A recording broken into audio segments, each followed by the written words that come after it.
It happens. And I'm gonna share an anecdote with you. I've always joked with my wife that the job that you have is a job that I can never have in my life. Being the design manager at Instagram, because she uses Instagram for her work. She shares a lot of her work on Instagram, and she asks me a lot of questions. She's always like, "Well, why is this here? What is that?" And I'm like, "I don't design for them. But if I did, I'm pretty sure I would get so many questions." Oh my And she God. would be telling me that I'm wrong all the time. So I'm like, no, no, like, this is the one I can ever join. Um,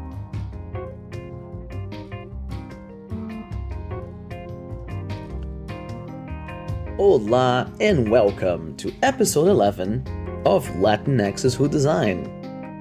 I am your host, Michel Ferreira, a Brazilian designer living in Sydney, Australia. Thank you so much for listening. Our goal is to highlight Latinx designers from all backgrounds, shapes, colors, and sizes, sharing their stories and struggles to inspire the next generation of designers. This week, I had the pleasure of meeting and chatting with Ted Boda. Ted is currently a product design manager at Instagram. He was formerly the director of design at Udacity, a lead designer at Nest, a lead mobile designer at Netflix, and a lead product designer at Apple, where he spent 5 years crafting the Keynote experience on the Mac, iPad, and iPhone. Ted started his career at Duarte Design, where he worked with Apple as well as one-on-one with Al Gore to help create the compelling and impactful slides that were the basis for the Academy Award-winning film An Inconvenient Truth. And now, Ted Boda. Hi, Ted. Hi, Michelle. How are you? I'm good. Nice to meet you. Nice to meet you as well. All right. Ted, let's start from where you are. Where are you today? Where am I? I'm actually in the Bay Area, a city called San Jose, in California. Yeah, it's a sunny day and enjoying the weather. Great. I love San Jose. I've been there lots of times. A great place. Would you mind telling us where you work and what's your role in the company? Yeah, absolutely. So I'm currently at Instagram. I've been there about 5 years now, and been there actually since it was really small. It was like 13 designers. It's up to I think 130 designers plus now. I currently manage a team called Wellbeing.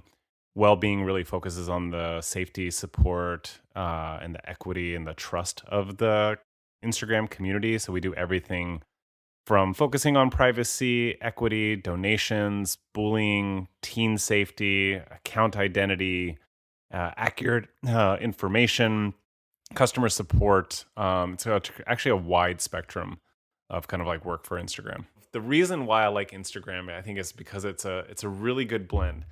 It gives me the craft and the quality, and the focus on design. Design is in the DNA. Kevin Systrom was the founder and designer of Instagram, and so that's like at the core. But then you have this complementary side around the data, the metrics, the research. And I think when you combine those two things, you actually have something really special. And so I think the companies that really have those two things now are the ones that are really kind of like probably like I think some of like the best kind of like places to work at for sure. I think even like Netflix has done an amazing job lately blending that a little bit more. I think I was just like it was a wrong time I think for me. Awesome. And would you be able to tell me what do you do on a day-to-day basis or even on a weekly basis? How does a week in the life of Ted Boda looks like? I think like most people, a lot of meetings for sure, but I definitely think about how I split my time between product and team and strategy in general. I think we have like 13 or 14 people on the team now, and because we have so many different kind of like areas, I'm jumping from subject matter to subject matter, but focusing on specific areas. Um, my meet with a lot of different kind of like leaders within the teams, those who are focused on product. I meet with a lot of my designers. I have leads meetings as well. So different functions across the well-being organization that I meet with. And then I have a lot of like key partner meetings as well as just general manager meetings as well. And if I can find the time, I try to carve out some of that to actually get into kind of like strategy, working with the designers to go a little bit deeper on the areas that they're working on. We have crits and stand ups, you name it. So, in general, focusing on those areas. Cool. And you mentioned crits and stand-ups. Is there any design ritual that is your favorite that you would say like I swear by this one? This one is the one that has to happen, and I love it. Yeah. Oh, I like both our stand up, which happens every Monday morning to kind of like kick off the week. I try to, really kind of like encourage like a healthy culture. And so one of the things that we do every Monday morning, not just talking about like prioritizations or top of mind, but also answer a kind of like an icebreaker question. So this week it was like, if you were a potato, how would you want to be cooked? And it can be everything from very personal questions to like what kind of like superpower you would want to have, or where's the first place you would vacation once COVID is kind of like over. But the potato one was really really good for this week, and I think what that does is it allows people to kind of put down their guard, and make the conversations a little bit more personal, which is always a good thing, I feel like. Love that. That was great. And did you choose what kind of potato? How would you like to be cooked? Ah, yes. So I chose the waffle potato, which is kind of like this crisscross cut of a potato, and then it's deep fried. And then I like mine spicy, but it's the perfect way to capture as much ketchup as you can on a on a deep fried potato. But potatoes are amazing because you can cook them in so many ways, which is amazing. 100%. And so, Ted, we're going to go little bit back to your past and talk about your beginning. Um, so, would you mind telling me where you're from and your, family heritage?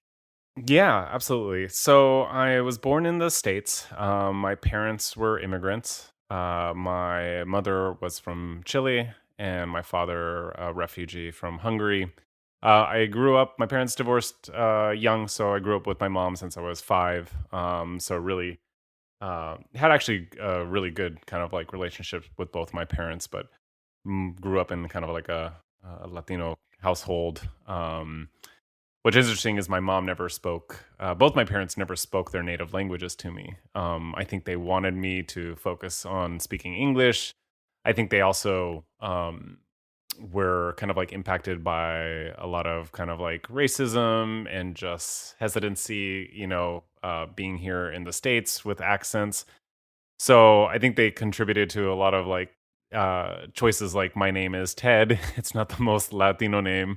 And me speaking English, it only when I graduated high school, I moved to Chile, and that's where I spoke up, learned most of my Spanish, and I learned Spanish throughout junior high and high school, but more academically, really tied it all together there. So yeah, that's kind of like my backstory. My wife is from Mexico, and I have 2 kids, and we, are speaking Spanish to them in the house. So, have really kind of like focused on my Latino-ness at home now for sure. That is amazing. I love that you. I mean, so you went back to Chile to study, and you ended up learning the language there. How was that experience? And what can you tell from that?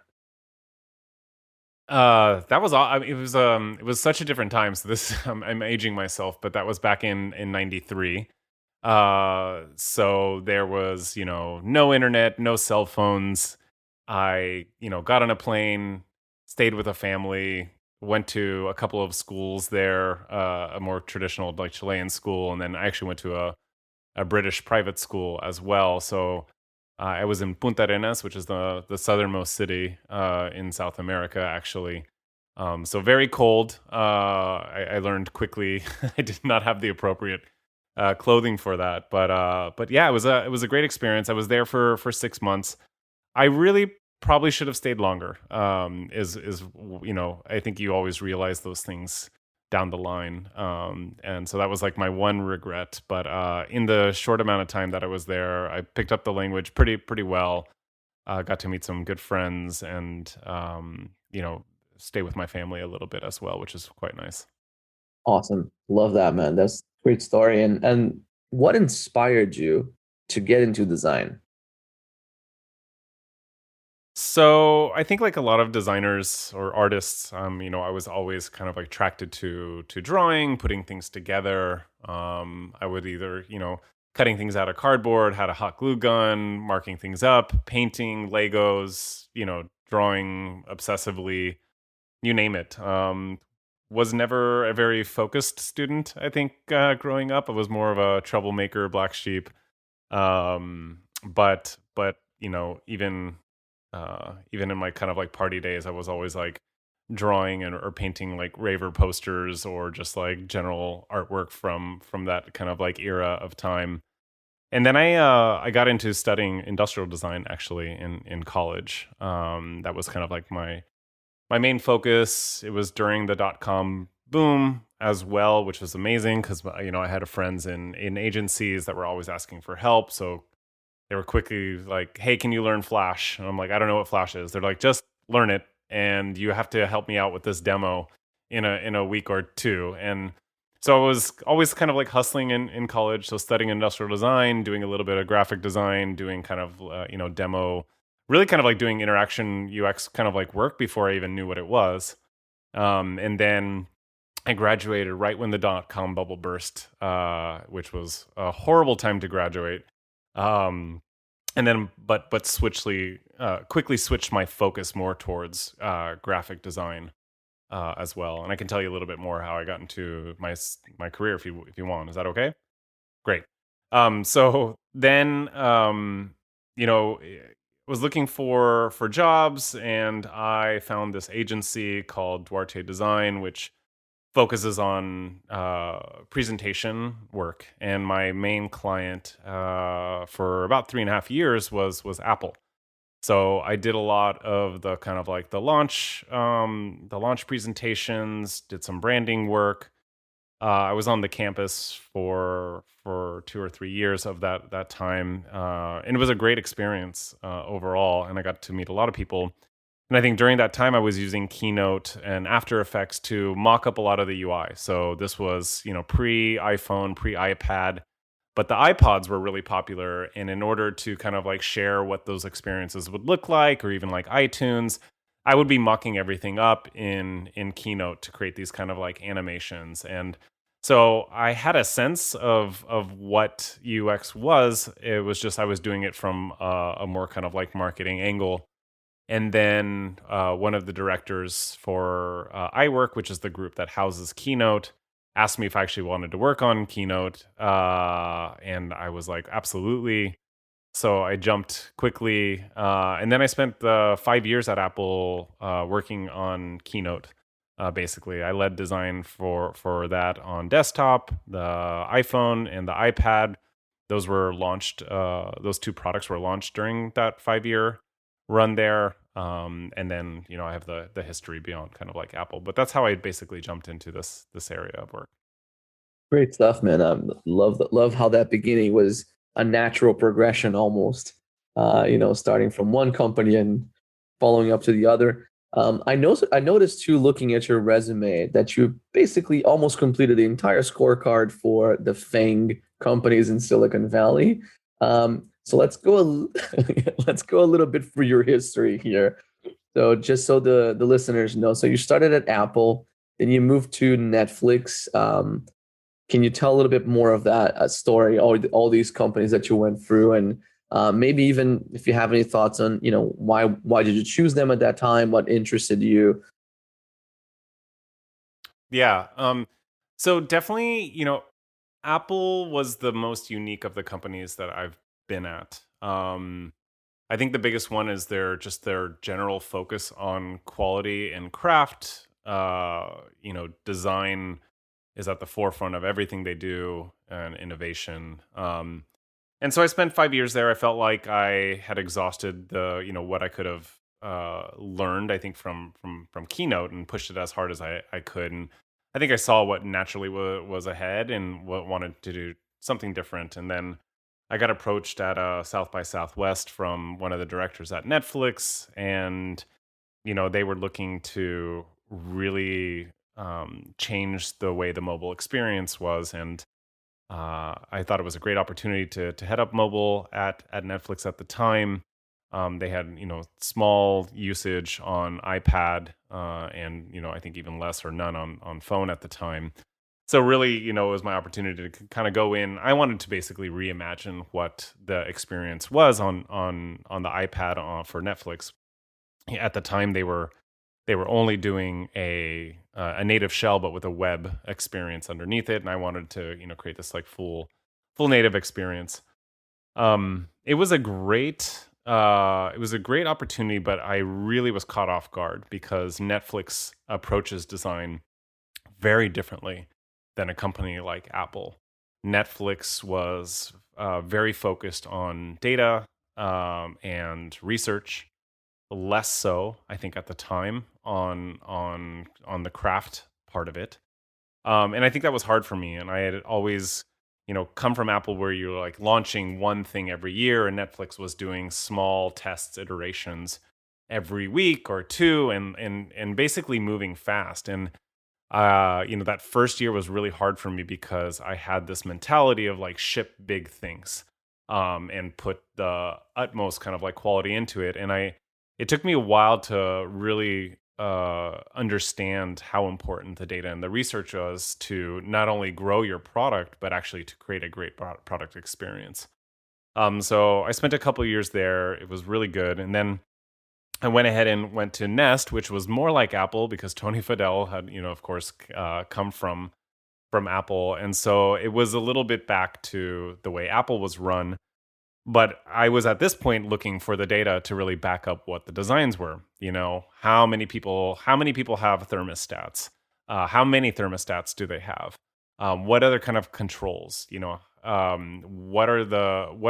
basically the signal that we get in order to really think about the UX, in the way we should kind of like lay things out or the way we should approach it. And that didn't necessarily happen there. Nest got purchased by Google. That's part of the FANG. And good overall experience. I liked it, especially because I think my industrial design background and the UX combining both, physical products and kind of like touch, kind of like screen experiences. So that was great. I had a colleague of mine left Nest to have a startup for 4 months, which was a brief experience, but also a really good learning one. And then I transitioned basically from an IC into design leadership at that point. I think the startup kind of got me into a mode of like I wanted to be a little bit at higher level as far as like seeing how to kind of like craft the strategy and the brand. I went to a company called Udacity, which does online education for developers, and I spent a year there, which was great. But I found that, or I came to the kind of conclusion, in order to really, I think, make an impact, you have to really love the product and love what it does. And so for me, I'm not a developer. It wasn't something that I got up to do kind of like every day. And, companies like Apple using Keynote, Netflix, even Nest, I kind of like converted my house into a smart, kind of like a smart house. I went to Instagram after that, and I was a daily user of Instagram and an early adopter. And so working on a product that you use every day really like changed the, kind of like my perspective and just like my general happiness and passion towards working on something. And so, I've been at Instagram for 5 years now. I really love the company. I love the product. I love what I do. I love the impact I make. And that's why I'm here now and will stay here for a while because I love it so much. I mean, it's an impressive resume, if I can say so. And I love the story there in the end about how much you love working where you work.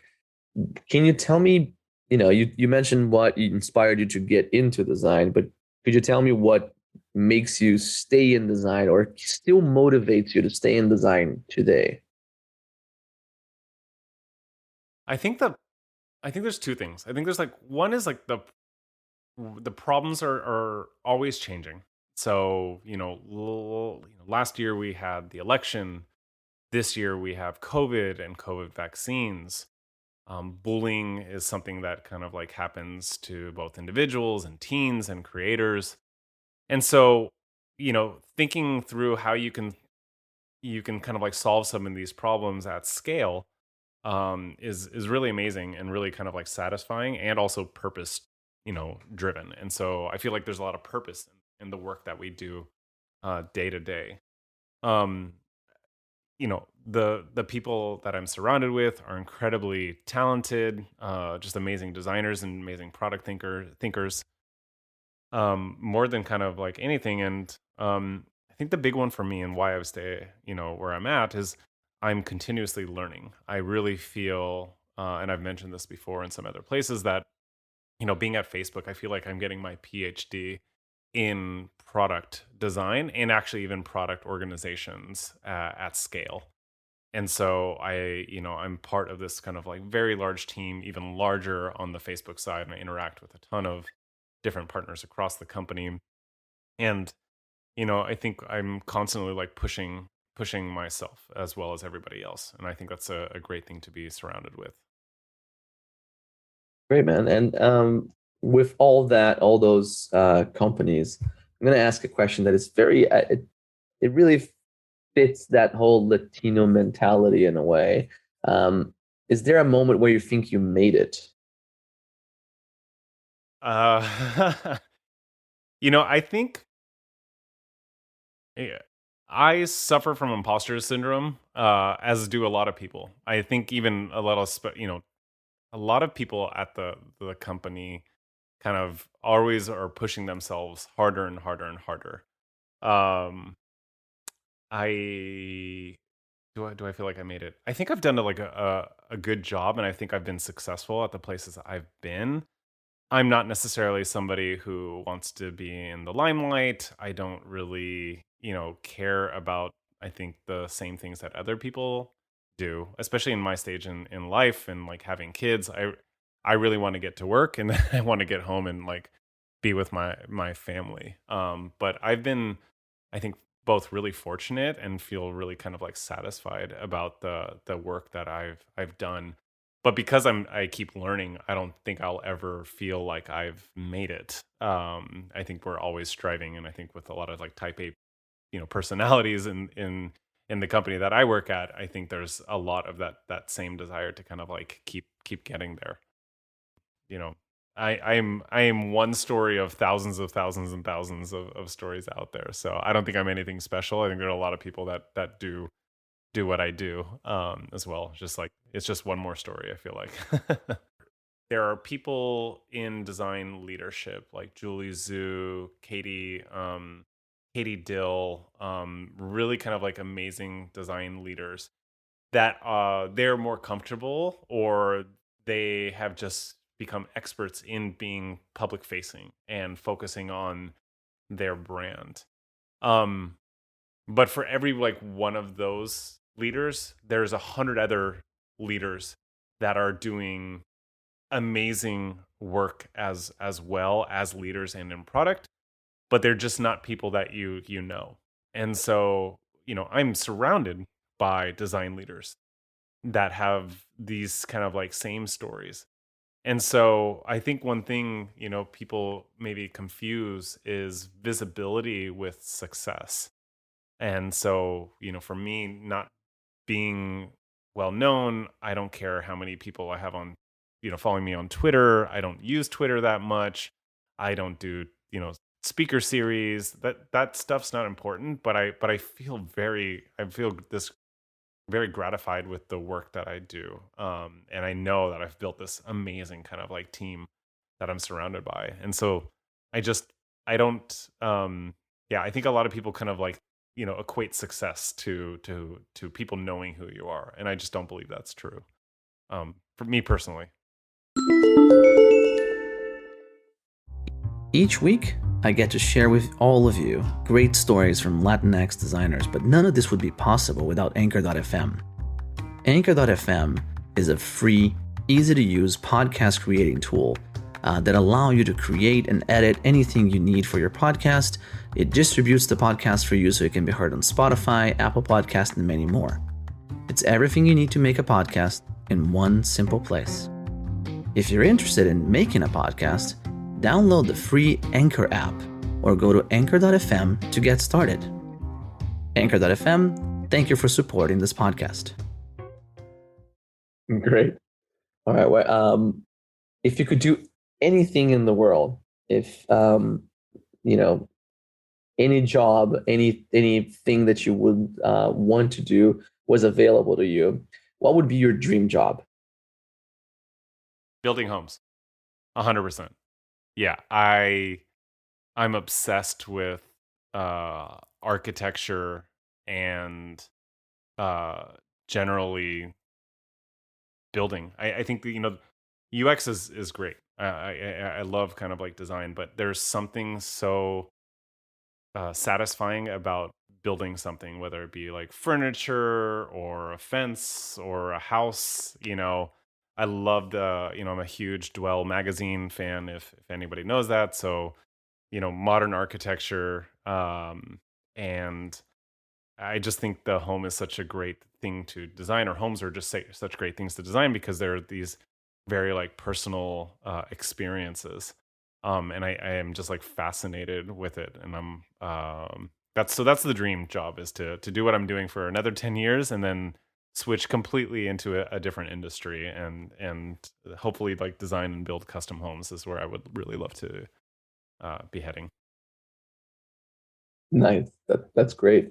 Um, okay, so you worked for all these companies, and you shared again a great history here. What do you think is your design superpower that gets you through all of these? I think there's two things. I think storytelling is number one. And I think the other one is really building strong relationships. I think, I think key to success is relationships as well. And staying humble, I think, is also really important. So, I love storytelling. I'm very passionate. I build strong kind of like relationships with my partners, my designers, kind of like with everybody around me, and I actually try to bring like a really good attitude as well. And I think that's very important to bring to the job. It should be enjoyable. You should really enjoy the people you're working with. You should enjoy the work. So when you focus on those things, it really does help. Awesome. And what are the things that make you unique, Ted? I don't know if there's one specific thing that makes me unique. Um, I think one, I like to drive. I like to drive people. So I'm not only like, I think, like a compassionate kind of like leader, and really kind of like caring and focusing on culture, but I like to drive new ideas as well, and push hard for craft. So nothing necessarily unique, but I think just like core qualities that I think have made me kind of like successful, and that I'm kind of like proud of saying that I have.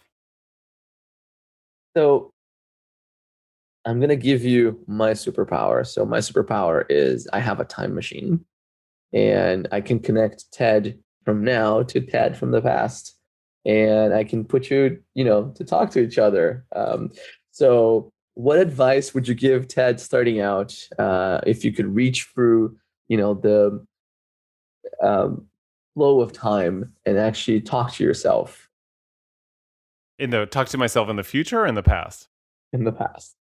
Talk to myself in the past. What advice would I give? Well, it's actually funny that you say this because I constantly do this. I always have conversations with myself to the Ted 10 years from now. And I kind of like, I'm always like looking back. I've never actually thought about talking to myself from the past. I'm always talking to myself today from the Ted from the future. but but what do I tell what would I tell myself from the past? I think I would say try a lot of things, which I think I've done. It's funny, like it's hard to kind of like you can't change history. I think my wife works at Apple, but I think had I stayed at Apple for 15 plus years now, I'd probably be a lot wealthier than I am now. So maybe that would be like one advice, but even then, I wouldn't tell myself to do that. I think it's good to have a lot of experience, not just in agency but in house. I think is like really important. It's great to have the spectrum. Even the designers that I tend to really like have had that experience. So agency allows you to kind of like have a lot of different clients and move really really fast, and it's a stressful and great opportunity there. But going in house gives you time to get into the details, and to understand like how kind of like products are developed. um I would probably tell myself actually to quit for a year or two though.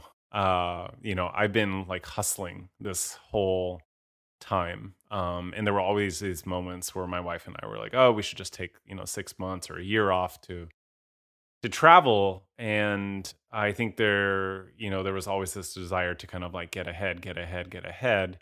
And that's great, but I think when you look back, you kind of like wish you had more time to live life, I think.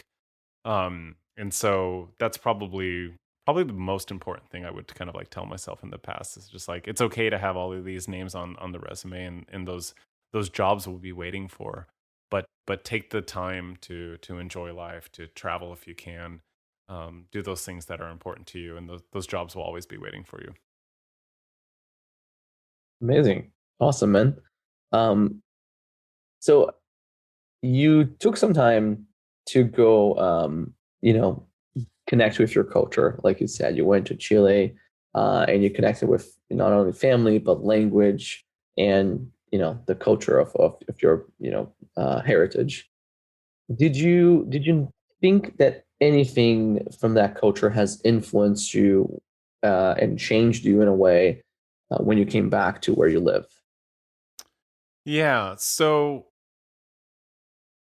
one, I I think there's a couple of things. Like one, how I wanted to. Well, it sounds silly because it is part of my heritage, but I think for me, my identity has always been. There's been like struggles around my identity. I don't. There are periods of my life that I didn't not that I didn't identify, but not that it was a focus. And so, like, the older I get, the more I focus on my heritage and speaking Spanish and raising my kids and thinking about, hey, where on the world could I move one day so my kids could actually grow up in kind of like a more kind of like Latino culture, whether it be, South America or, Spain or something like that. So I think about that kind of constantly.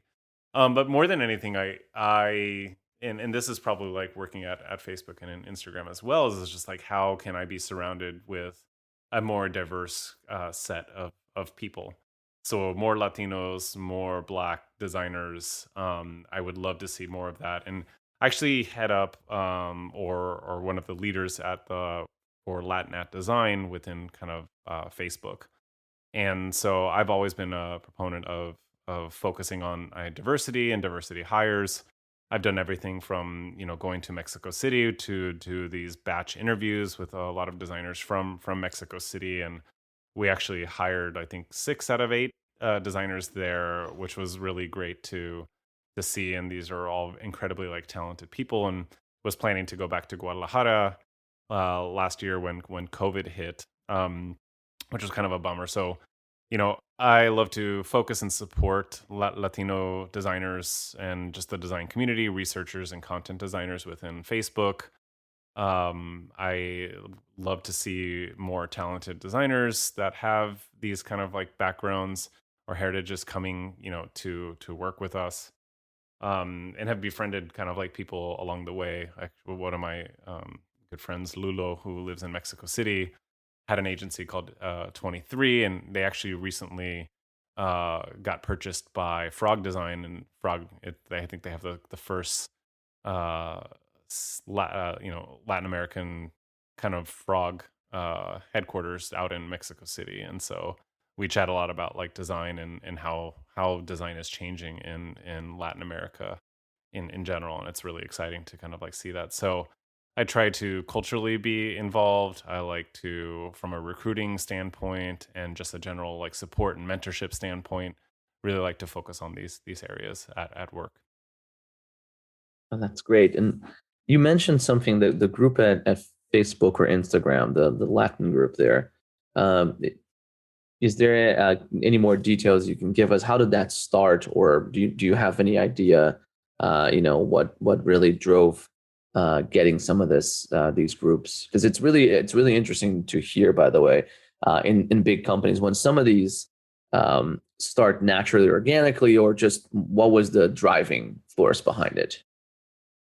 Yeah, I think it was not. I mean, it was there before I got there. I think it was in a much smaller kind of like state. We're still trying to kind of like build it up, but there's a lot of like what we call resource groups. So you can have Black at, Asian at, Latin at, Muslim at, LGBTQ at kind of like groups. Those are like larger groups. They can be very specific to a specific function. So for us, like the Latin at design group, where we tend to focus on design as a function, but also our kind of like our Latino-ness and kind of like culture. So that's existed. I've really tried to kind of like get in there and kind of not only grow the group with the other leaders, but also really focus on supporting, a lot of the designers. And so a lot of the designers are there either were kind of like born here or immigrated here.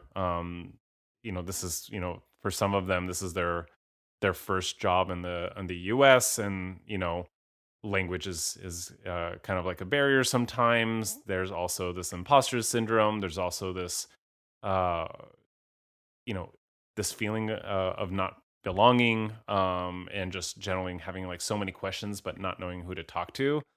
And so I try to bring that perspective and support to the people in the group and the individuals that I talk to along the way. And I think that's like really important to kind of like build that community, especially during COVID, where everybody's working remotely, and there is no opportunities to meet in person. And that becomes like really hard, and you can feel very like isolated, and the experience cannot be good. So I think one of those are some of the things that we're kind of like thinking about.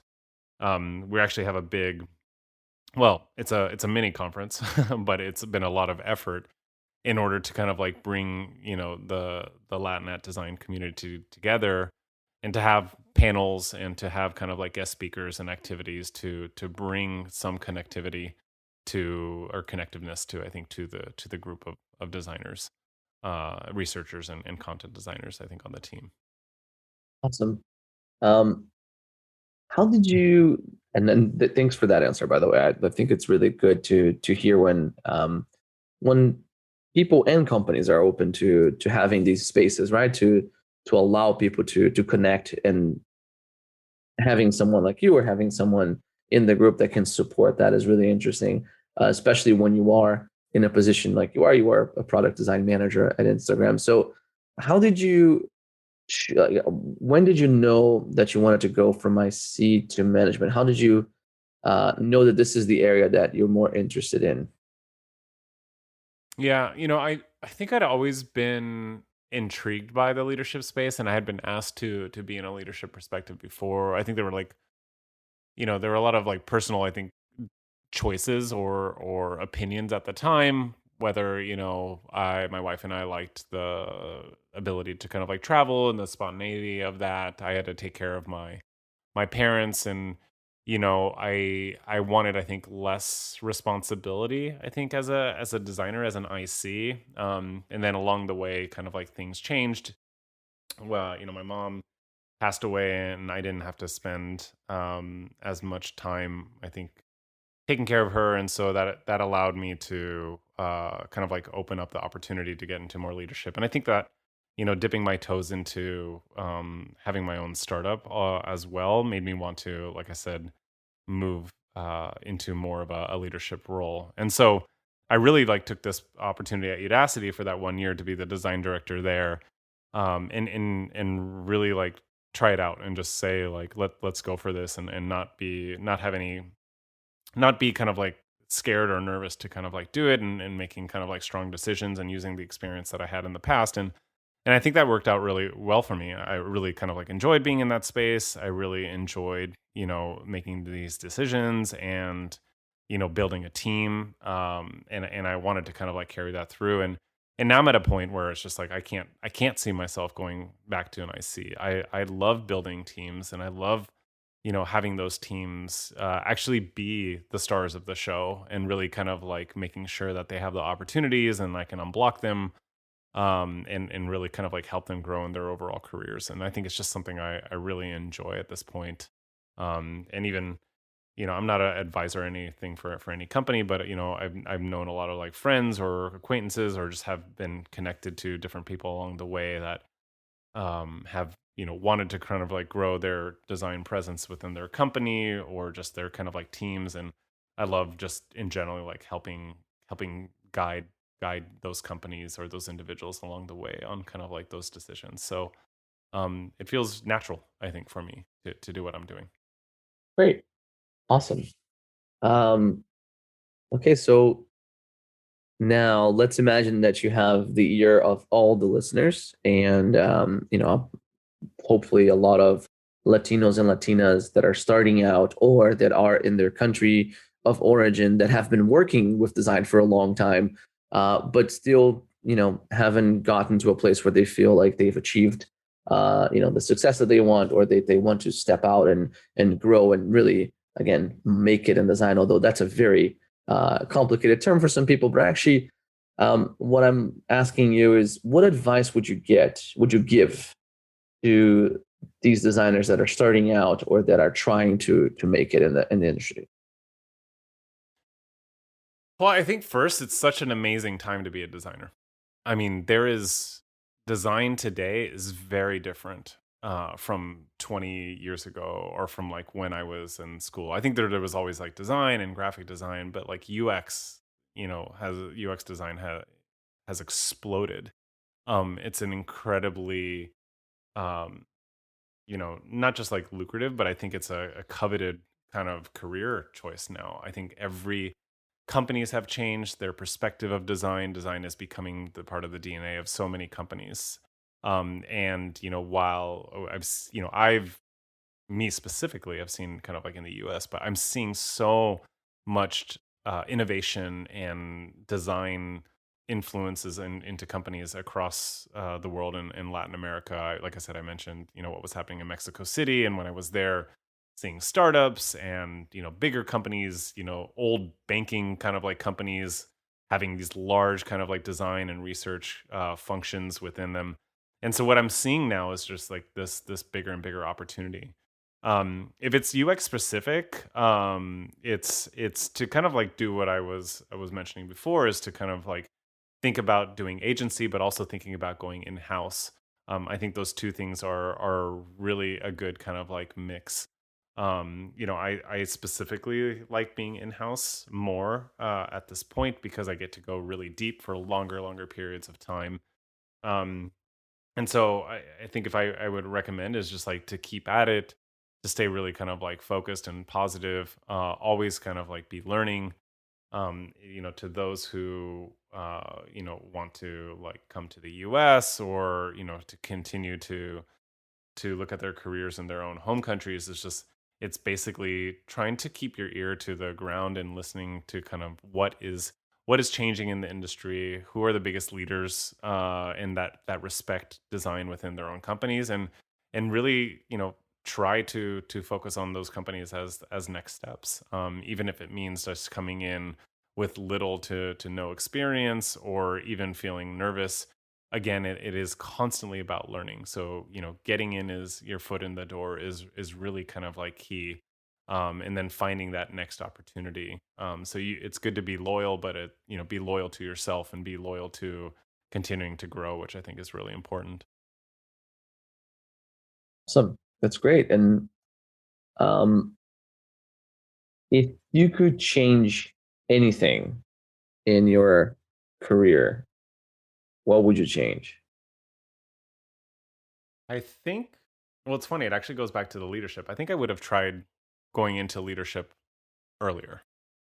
I think that's like the one thing. I think I was ready to do it, and I think if I had a longer amount of time as a leader, I think where I am today, might be kind of like different. I think I might have been ahead in kind of like learning what leadership is about and just having like a different perspective. And so, I'm 5 years in and I have a specific set, but I think it would have been interesting, especially like thinking about some of the companies that I was in, where I would have liked to have been in more of a leadership position based on the experience that I had overall.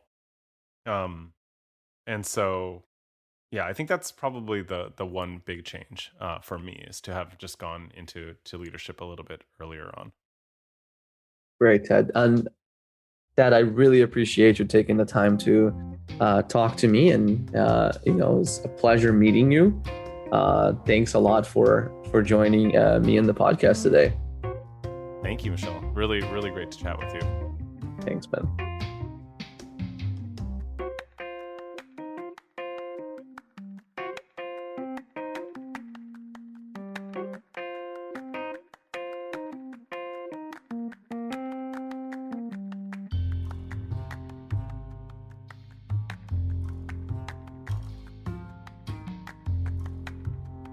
Hey, I almost forgot. If you liked this episode, don't forget to subscribe. Also, rate us on Spotify, Apple Podcasts, or wherever you listen. Thank you.